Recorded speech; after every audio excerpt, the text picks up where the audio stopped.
As many of us are aware, social media is addictive. CNN states that teens in the United States spend on average more than 7 hours a day on social media. This time has increased by 42 minutes per day since 2015. By age 12, almost 70% of kids have their own smartphone, which has increased from 24% in 2015. It is also found that teens from higher income homes use nearly 2 hours less screen time per day than those from lower income households. So what are teens exactly doing on social media? Come watch as we see a day in the life of Carolyn Gencarelli and hear from a few Westborough students and Westborough's guidance and psychology team regarding phone usage. Did you know that 90% of people wake up each morning checking their phone, not even a minute after waking up? Are you a part of that 90%? Part of the increase in screen time also comes from the increase in online school assignments. Nearly 60% of teens use computers for homework daily, which has jumped from 24% in 2015. According to Penn Medicine News, social media engagement increased 61% during the first wave of the pandemic. According to Forbes.com, social media is addictive and triggers more sadness. There are countless risks with utilizing social media, such that it causes teens to become more socially isolated from their peers.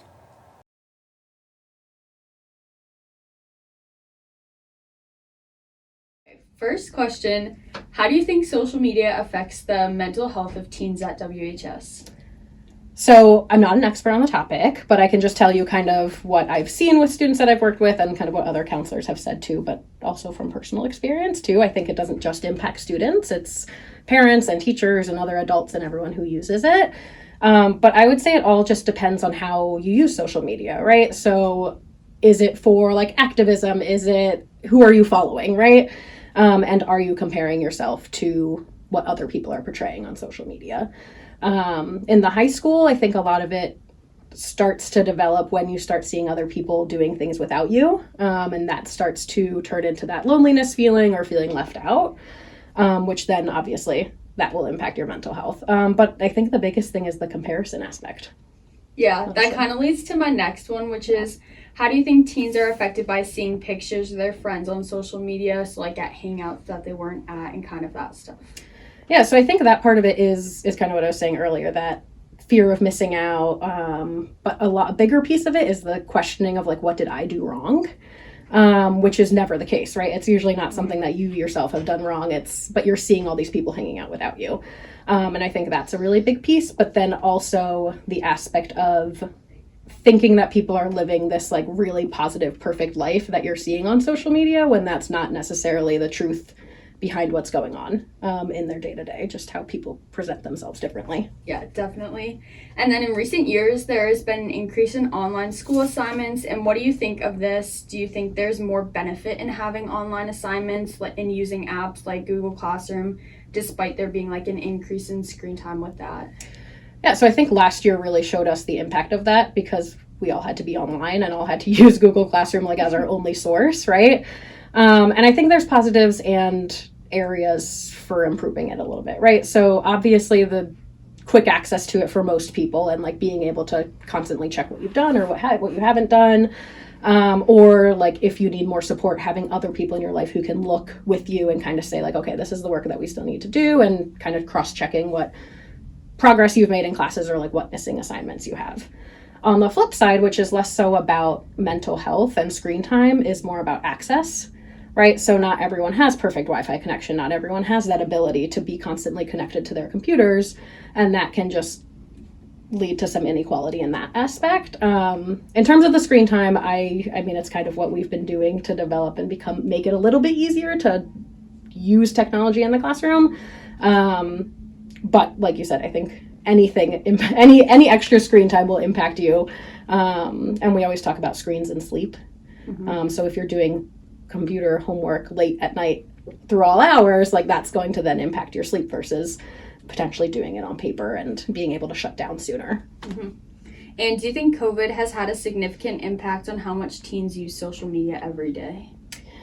So I think, again, last year, that was probably the easiest way that people were connecting with each other, right? So in a safe way that made everyone comfortable, right? You were able to connect on social media through all different platforms. So I think in that sense, the use probably increased. And it's probably all of the same kind of factors that were coming up for everybody that we talked about earlier, in terms of like the comparison, feeling like people might be hanging out when maybe that wasn't the safest thing for you and your family, so you felt like you were missing out or missing out on those connections. So in a positive way, that social media aspect and that screen time is a really great opportunity for connection. But then on the flip side, it can also lead into that like loneliness and that feeling like left out. So that kind of again segues into the next one, which is, from what you've seen, what are some of the risks involved in using social media too much? So I think that goes back to how you're using it, why, how frequently, and then also the biggest one of our students recognizing that people's reflection of themselves on social media is not necessarily an accurate portrayal of who they are or what their life is really like, that's not really true, right? So it's that comparison piece, I think, is the biggest. So and then also I was going to say using social media for like avoidance sometimes, because it's really easy to pick up your phone, start scrolling when you're in an uncomfortable social situation, or if you just need an escape, which is great in the moment. But then if that's kind of your only way of coping with feelings and kind of constantly going back to that, because then in addition, you're looking at these posts and you're seeing this and you're comparing yourself even more frequently, but you're trying to escape from whatever else. So it's not always the best and healthiest combination. And then the last one, which I think is a really big risk, is going back to that sleep aspect. So if we're kind of like laying in bed, trying to wind down, but we're scrolling through our phones, all those thoughts are coming in. And then we also, I think many people have been in that rabbit hole of social media where all of a sudden it's like 3 hours later and you're still scrolling. One of my coworkers referred to it as doom scrolling, which I really like that name actually. So it's back to that, like shutting down, giving yourself less screen time in general so that your brain is able to shut down and your body is able to shut down a little bit to be able to relax and like remind yourself that it's time to sleep versus like sitting and scrolling and looking at what other people are doing. Yeah, and then last question is, what advice do you have for teenagers who are at a vulnerable age for mental health issues that can be impacted by social media? I think my biggest piece of advice is to start thinking about how students are interacting with social media. Like, how are you as an individual using it? Are you using it to connect with friends? Are you following like positive influences that make you feel good when you look at the posts? Or are you really comparing yourself to other people's lives and feeling like you're less than, or comparing yourself to other people and starting to question why?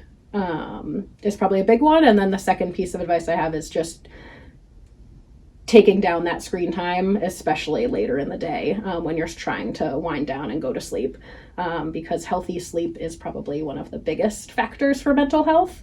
And everyone has probably heard it already, that screen time can just impact that and not let your brain shut down in the way that it needs to at the end of the day. We decided to interview a couple of Westborough High School students on their daily phone usage. Let's hear what they have to say. How often do you use social media? Somewhere around like 2 to 3 hours every day. Like 4 to 5 hours a day. From 1 to 3 hours a day. About 4 hours a day. About 6 hours a day. So have you noticed social media impacting students' mental health? Yeah, I mean, I definitely have noticed that. I mean, I think high school is always going to be difficult, no matter what decade you grow up in, but I think social media has definitely made it a lot more complicated. You know, before you just had to worry about high school drama in the building, and now it's kind of existent 24/7. There's text, there's email, there's Snapchatting, so it just makes it all that much more complicated. And then what do you think affects a student's mental health regarding social media?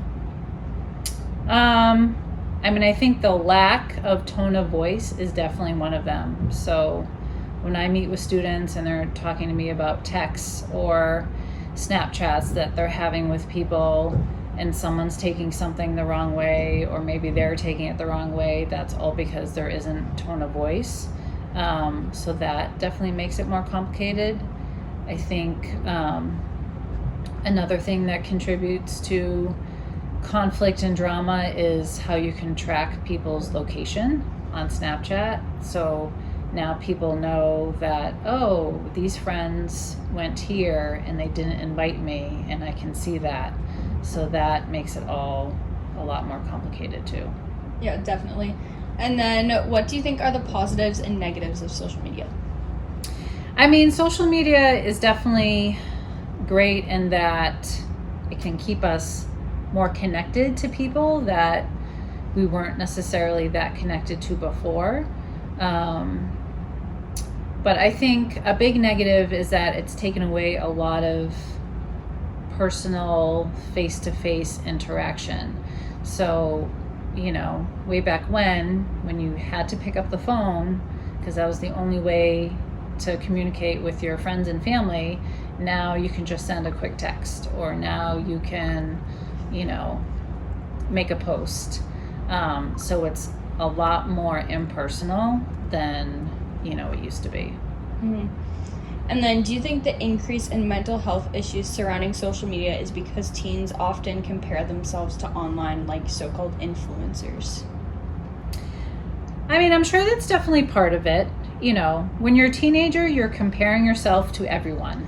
So, similar to what I was saying before, like comparing yourself to others happened a lot in the school building. Now you can also compare yourself to people that you see online, whether it's people that you know or people that you don't know. People's lives will always look more perfect online. There's also like filtering. People are always filtering their photos and making them look maybe better or in a certain way that they don't look like in person. So that definitely is a big factor too. The pandemic hasn't helped either. Teens' social media usage has risen dramatically. In September 2021, TikTok reported 1 billion monthly active users worldwide, which was a 45% growth rate compared to July 2021. What app do you use the most often? I think it would either be TikTok or Snapchat. I use Snapchat a lot to text my friends, and then I'm just on TikTok scrolling constantly. Probably TikTok or Instagram. Probably Snapchat. I use TikTok. I'll go using it for hours on end, and it's really not good. Recently, Instagram has allowed its users to change the likes on their posts to optional so only they can see them. What do you think about this? I personally like it. I think before there was a lot of comparing going on with how many likes one person has compared to another. So I think Instagram did good by doing that because there's a lot less and there's not that much pressure of getting enough likes because no one can really see it except for yourself. So yeah. So do you think it'll make a positive impact on its users? Yes, I think it has and it will continue to do so. And do you think social media overall has a negative impact on teenagers' mental health?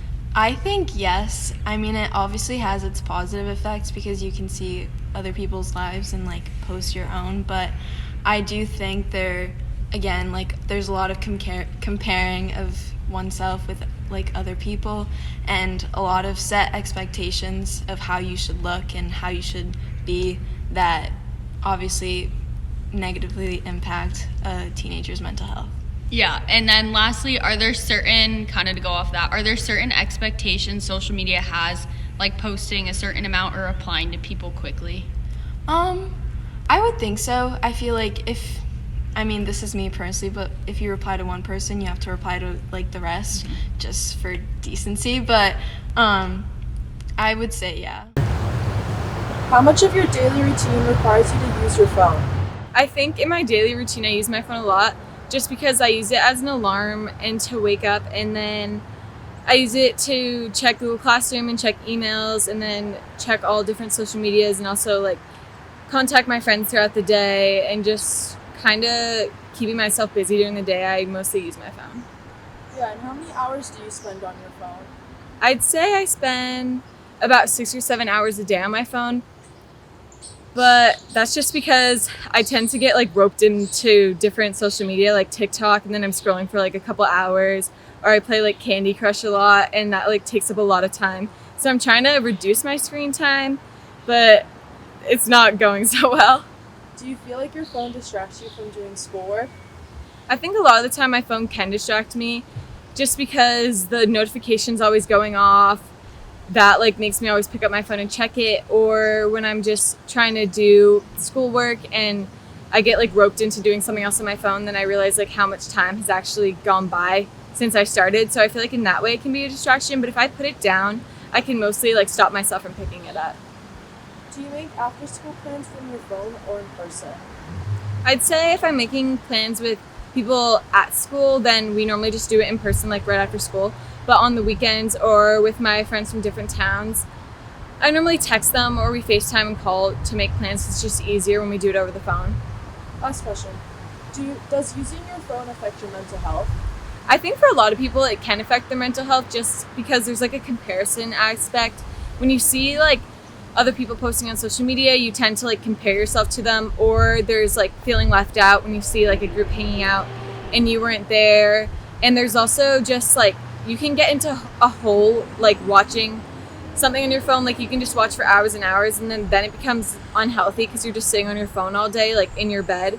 That way can be unhealthy, but I think if you use it in a positive way and are like watching things that make you happy and not spending too much time on your phone, it can actually increase your mental health. Like it can make you feel happier because you're texting your friends more and you're doing things that you like on your phone. So I think overall it could harm but also help your mental health. Great, thank you.